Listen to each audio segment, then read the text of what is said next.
నమస్తే రమగారు. నమస్తే జయ. రమగారు, కొంతమంది సహాయం ఎవరైతే చేస్తారో సహాయాన్ని తీసుకుంటారు, వీళ్ళు లాభపడతారు. కానీ వాళ్ళకే ప్రమాదానికి గురి చేస్తూ ఉంటారండి. ఇలాంటి నీతి కథలు మనం చాలా వింటూ ఉంటాం. అవును, పిల్లలకి చెప్తూ ఉంటాం, ఎవరైనా మనకి సహాయం చేస్తే జన్మలో మర్చిపోకూడదు.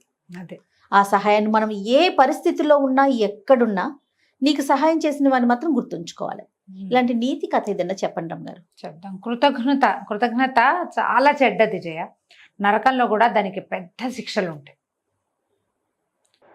ఎన్నిసార్లు కుక్కల్లాగా పుడతారట వాళ్ళు కృతజ్ఞులు. ఆహాహా. అంటే మనకు సహాయం చేసిన వాళ్ళకి కనుక మనం ఏదైనా ఇబ్బంది కలిగితే, నీకు సహాయం చేసిన వాడి పేరు చెప్పకపోయినా పర్వాలేదు, వాళ్ళు సహాయం చేశారు అని కొంతమంది చెప్పుకుంటారు, కొంతమంది చెప్పకపోయినా పర్వాలేదు. కానీ నీకు సహాయం చేసిన వాడి పట్ల ద్రోహం తలపెట్టేవా నువ్వు, అంతే. ఇక అంతే కదా. చెప్పరా అని నరకాలు వస్తాయి వాళ్ళకి. కొన్ని వందల జన్మలు కుక్కలుగాను, నక్కలుగాను, పిల్లులుగాను, పందికొక్కులుగాను అలా పుడతారు. మంచిది కాదు అది. నేను చెప్తాగా, నీకు హెల్ప్ చేశారు, వదిలేపోని, నీకు కుదరకపోతే చెడు మాత్రం చేయకూడదు. వాళ్ళ గురించి నువ్వు చెడుగా మాట్లాడకూడదు, చెడు చెప్పకూడదు, చెడు చేయకూడదు, వాళ్ళకి ఏవి ద్రోహం తలపెట్టకూడదు. మహాభారతంలో కొన్ని కథలు చెప్పుకున్నాం మనం. నాడీ జంఘుడి కథ ఒకటి దీనికి ఉదాహరణగా చెప్తారు. పూర్వమట ఒక గ్రామంలో ఒక బ్రాహ్మణ యువకుడు ఉండేవాడు. అమ్మ నాన్న వాళ్ళు ఏదో వైదిక విద్యలో ఉన్నారు, కానీ ఇతను అట్లా ఏం నేర్చుకోలే. ఆటకాయితనంగా తిరిగేవాడు. లేక పుట్టిన పిల్లల్ని గారాబం చేస్తారు పెద్దవాళ్ళు, మంచి మాటలు చెప్పలేకపోతారు, స్వధర్మ నిధనాన్ని చెప్పి నేర్పించలేకపోతారు, ధర్మాన్ని వదిలేశాడు అతను. వాళ్ళతో కలిసి తిరిగేవాడు. మెల్లిగా అతనికి మాంసాహారము అన్నీ అలవాటైనవి. ఏదేదో తిరిగేవాడు, వ్యాపారాల మీద వాటి మీద. వాళ్ళు ఎవరో వ్యాపారాలు చేస్తుంటే ఎక్కడెక్కడికో వెళ్ళేవాడు. మోసాలు, ద్రోహాలు, చిన్న దొంగతనాలకి పాల్పడి మొత్తానికి వాడు ఏమిటంటే కులభ్రష్టుడైపోయాడు. వాడి వాళ్ళతో ఏ సంబంధము లేదు. వాడు ఏ ఊళ్ళో తిరుగుతూ ఎక్కడికో వెళ్ళిపోయాడు. అయితే ఏమైంది, ఒక వ్యాపార నిమిత్తం కొంతమంది స్నేహితులు వెళ్తుంటే వాళ్లతో పాటు అతను ఒక పడవ ప్రయాణం చేసి వెళ్ళాడు. ఆ పడవ పగిలిపోయింది. అందరూ ఎవరి దారిని వాళ్ళు కొట్టుకుపోయారు నీళ్ళకి. ఇతను ఒక ప్రాంతానికి చేరాడు. అప్పటికి 3-4 రోజులుగా ఈ నదిలో, సముద్రంలో కొట్టుకుపోయి ఆహారం లేదు, చాలా దుర్భరమైన పరిస్థితిలో ఉన్నాడు. ఇతను వెళ్ళిన ప్రాంతంలో దీని మీద ఏమంటారు, ఒక చిన్న ద్వీపం లాంటి దాని మీద పెద్ద వటవృక్షం ఉందట, చాలా పెద్దది. ఎంత పచ్చగా, ఎంత ఆహ్లాదంగా ఉందో అక్కడ నాడీజంఘుడు అనే బకరాజు నివాసం ఉండేవాడు. కొంగ, అతిపెద్ద కొంగ, పురాతనమైనది. ఇది కృతయుగం నాటి కథ. ఈ బకరాజుకి విధాతతో స్నేహం, బ్రహ్మదేవుడికి స్నేహితుడు. అబ్బా, అద్భుతమైన ధర్మాన్ని నిర్వర్తించే రకం అతను. రాజధర్ముడు అని పిలిచేవాడు. నాడీజంఘుడైతే అతని ధర్మాలకే రాజు. అతను ఆ వైపుకి వెళ్ళిన వాళ్ళకి సహాయం చేయకుండా ఎవరిని ఎప్పుడు పంపించేవాడు కాదట. అయితే ఈ సుమంతుడు అనే యువకుడు, కులభ్రష్టుడైన వాడు, ఆయనకు కనిపించాడు ఆ నాడీజంఘుడికి. అతను, అయ్యో ఇంత అలసిపోయావు నాయన, బ్రాహ్మణని తెలుసుకుని, నీకు కులభ్రష్టుడైన బ్రాహ్మణ తేజస్సు ఏదో కనపడుతుంది, జంధ్యం ఉంది. పేరు అడిగేటప్పుడు ఇప్పటిలాగా మనం ఏ ఊరు అడుగుతాం, కానీ కులాలు అడగటం ఈనాటి పద్ధతి కాదు. పాత రోజుల్లో అడిగేవాళ్ళు, ఏ జాతికి చెందిన వాళ్ళు అని అడిగితే వీళ్ళు మన గోత్రనామాదులు చెప్పుకోవటం ఒక పద్ధతి. గోత్రనామం వినంగానే బ్రాహ్మణ యువకుడని తెలుస్తుంది కదా. ఆయన తీసుకొచ్చి తన పెద్ద పెద్ద రెక్కలతోటి బాగా విసిరి అతని శ్రమ అంతా పోగొట్టి చక్కటి పళ్ళు గిళ్ళు ఆహారంగా ఇచ్చి సంతోషంగా తన దగ్గర అట్టు పెట్టుకుని రాత్రి ఉంచుకున్నాడు.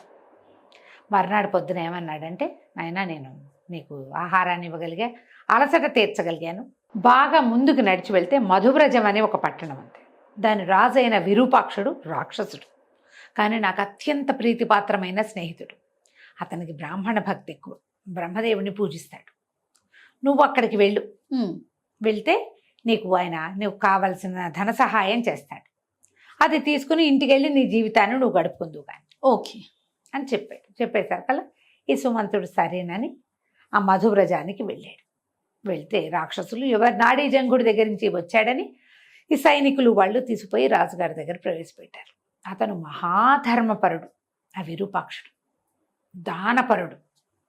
వ్యక్తిని చూడంగానే గుర్తుపట్టే రకం వాడు. నాడీజంగుడు మనుషుల్ని మాత్రమే గుర్తిస్తాడు. వాడి కులభ్రష్టత్వము, వాడి దుర్మార్గత్వము నాడీజంగుడికి అక్కర్లా. అంత అద్భుతమైన వాడు. ఇతను అట్లాంటి వాడు కాదు. ఈయనకి దానపరుడు, ధర్మపరుడే, కానీ వ్యక్తుల్లో ఉన్న ఆ దుర్బుద్ధుల్ని వాటిని ఇతను కనిపెట్టగలడు. ఈయనకి నచ్చల అతను. వీడు కులభ్రష్టుడని, పద్ధతి లేనివాడని, సరిగ్గా లేడని ఆయనకు అర్థమైంది. అర్థమైనా కూడా నాడీజంగుడు పంపించాడు. రాజధర్ముడు ఊరికే పంపడు కాబట్టి ఏదైనా ఇవ్వాలని భావించి ఏం చేశాడు, కొంత ధనము అవి ఇప్పించాడు. ఆ పూట ఏదో చిన్న ఆతిథ్యం అన్యమనస్కంగానే, ఆసక్తితోటి, బ్రాహ్మణ సేవ నిరతితోటి చెయ్యల. ఆయన పంపాడు, ఇతను ఒకడు వచ్చాడు ఇవ్వాలి అన్నట్టుగా ఏదో మోయగలిగినంత, అంటే అలా అనకూడదు, మోయలేనంత ధనరాశులు ఇచ్చి సాగనంపాడు.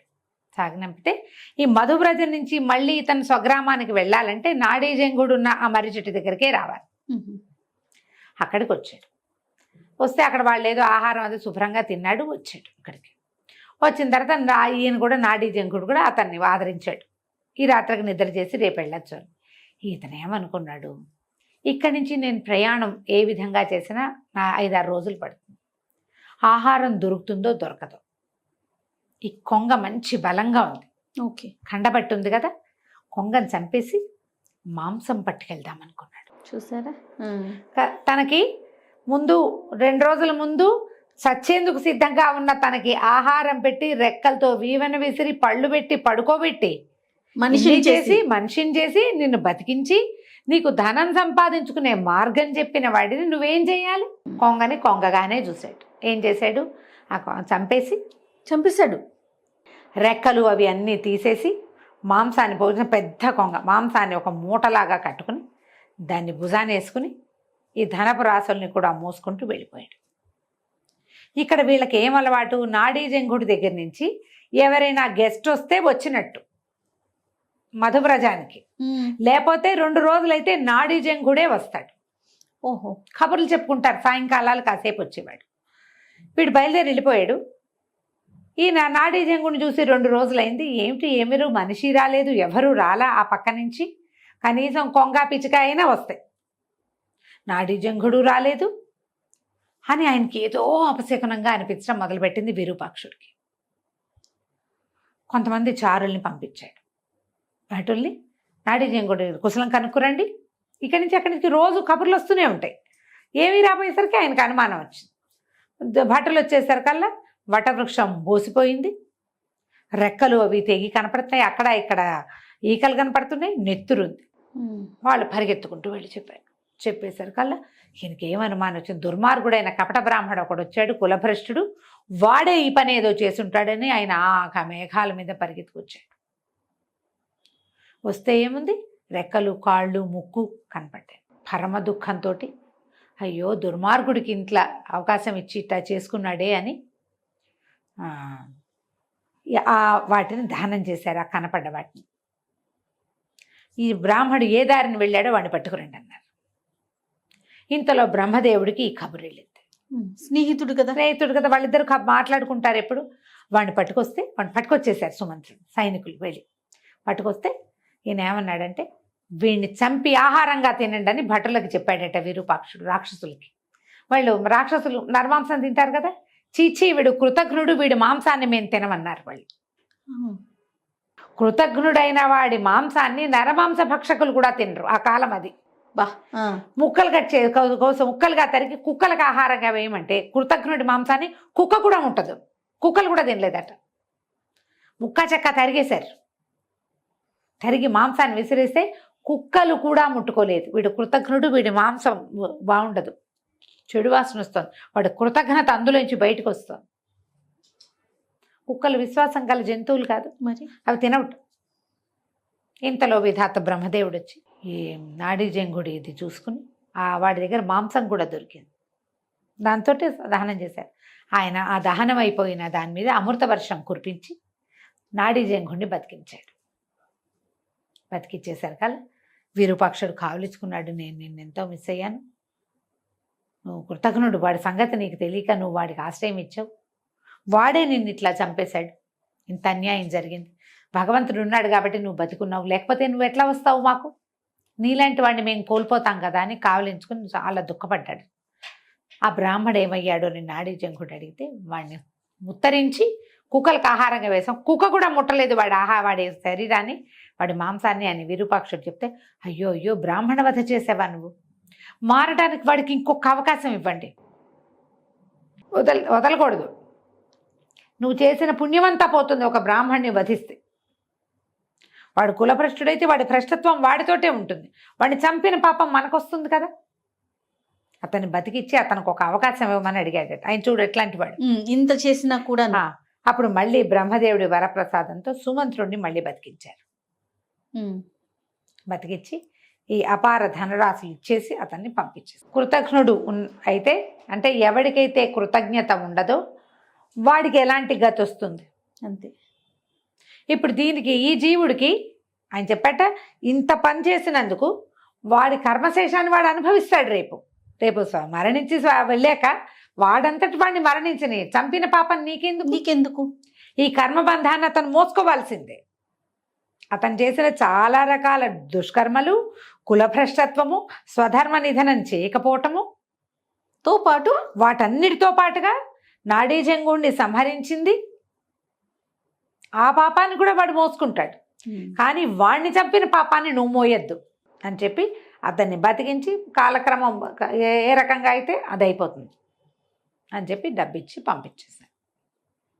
ఇలాంటి కథలు మహాభారతంలో ఎన్ని ఉంటాయో జయ. ఎంత బాగుంది రమ్మగారు కదా, చాలా విశేషమైన కథ. ఎప్పుడూ కూడా మనుషుల బేసిక్ ధర్మం ఏంటంటే కృతజ్ఞత. అది లేకపోతే మనిషి కాదు, అంతే. జీవించి ఉన్నా వేస్టే వాళ్ళు, వ్యర్థం కదా.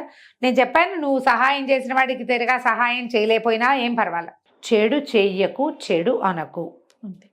అది పాపం నీ వెంట పడుతుంది. తప్పులు ఎప్పుడు వెంట పడతాయి కదా జయ. 100% అండి. ఎప్పుడు మన నీడ మన వెన్నంటే ఉంటుంది. ఇది కూడా అంతే, నీడలాగా పడిపోతుంది మన వెనకాల. అందుకని ఆ పని మాత్రం చేయి. చాలా బాగుంది రమ్మగారు, అద్భుతంగా ఉంది. నమస్తే అండి. నమస్తే జయ. సుమన్ టీవీలో మీ పర్సనల్ అండ్ బిజినెస్ ప్రమోషన్స్ కోసం కింది నెంబర్కి కాంటాక్ట్ చేయండి.